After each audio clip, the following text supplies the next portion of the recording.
Alright guys, so it's like 8:30 right now, just pulled to the machine shop. I'm not sure where I'm supposed to be right now, but got the dogs just chilling right over there. So, probably gonna go hang out with them in a bit.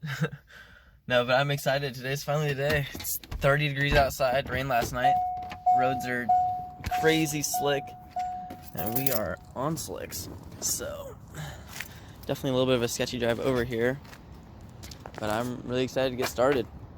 I think my appointment's in like 10 minutes. So, this Jeep makes the Corvette look absolutely tiny. That's awesome. Hi, little one. You gonna bark? Yeah? You're so cute. So I think we're gonna open up this garage here and chain the car down, get it all ready to go in just a second here.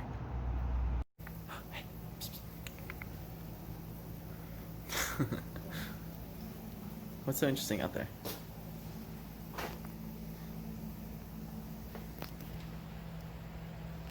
Yeah, the Jeep's pretty cool. You like the yellow one here?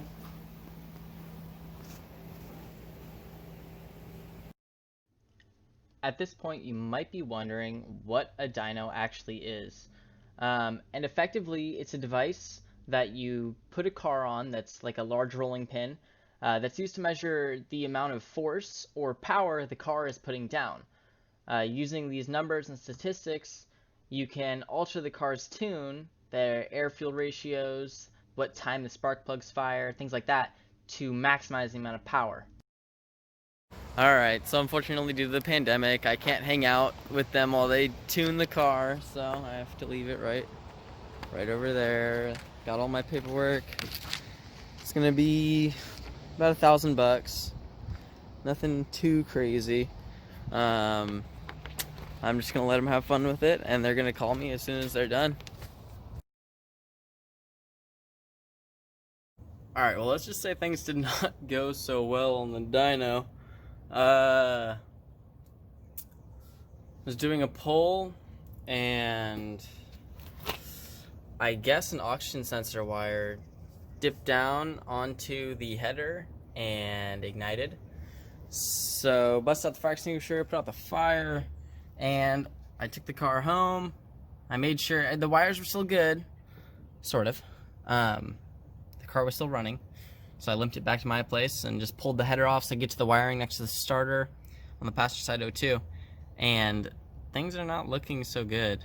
Let me try to show you real quick here. So the header's down, and just look at this carnage. It is bad. So this goes to the secondary, luckily. I got really lucky here. Secondary O2 sensors, they're deleted because this car is catless, so this doesn't matter. And I was afraid I would have to replace the wiring harness section, but it actually survived. It's actually totally fine. The clip is not so good, but the rest, pretty much fine. Wires are all good. It should probably be replaced, but I'm just gonna run it if it works. I'll wrap it in electrical tape, make sure the wires all stay in there. It was still getting a good voltage and everything. But yeah, it's definitely gonna need a new O2 sensor. But it looks like that's all it's gonna be is a $100 for the O2 sensor, bolt it back up. I'll make sure to wrap everything in electrical tape and zip tie it all together to like the starter or something, so it doesn't happen again. But man, that was exciting. There's still some fire extinguisher dust on the thermal shield for the spark plug wires here. So I'm off to the store right now to grab that, throw the new part in, get it all back together. Alright, just the new oxygen sensor, and it looks alright. I had to clean it up a little bit. The connection's good. It's just not being like held in with the clip anymore.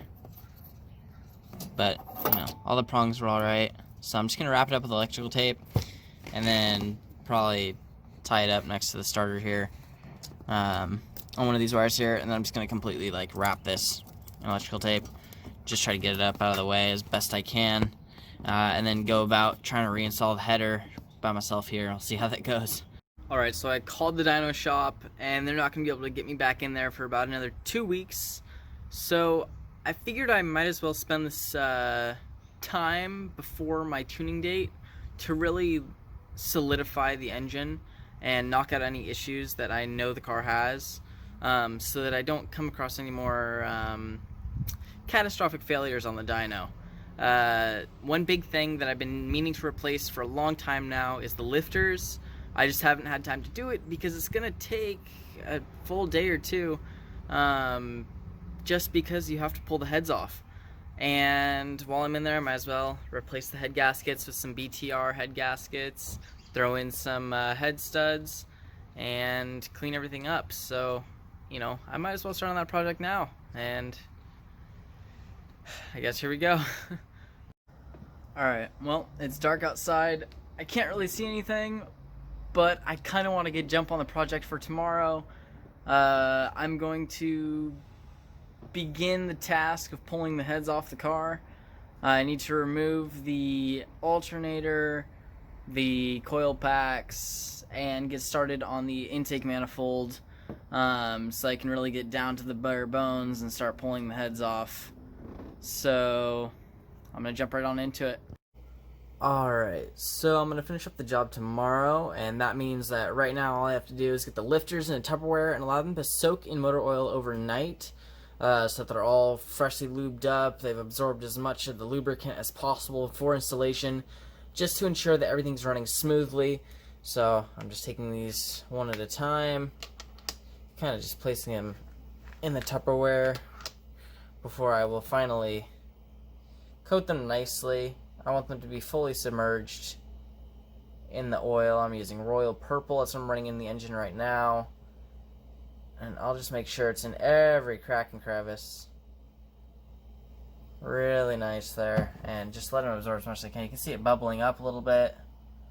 Just getting in every single little tiny area possible there. And that's going to ensure that they are really properly lubricated. And that everything's just gonna, you know, work properly, break in well. I'm not gonna have any issues right off the bat with lubrication, no heat, friction, any big issues like that. Just some cheap insurance. It's good to do this ahead of time, and just, you can see all the bubbles getting into every little crack and crevice there. So, highly recommend. It's a great way to, you know, have some cheap insurance when you're installing lifters, if you ever find yourself in this situation.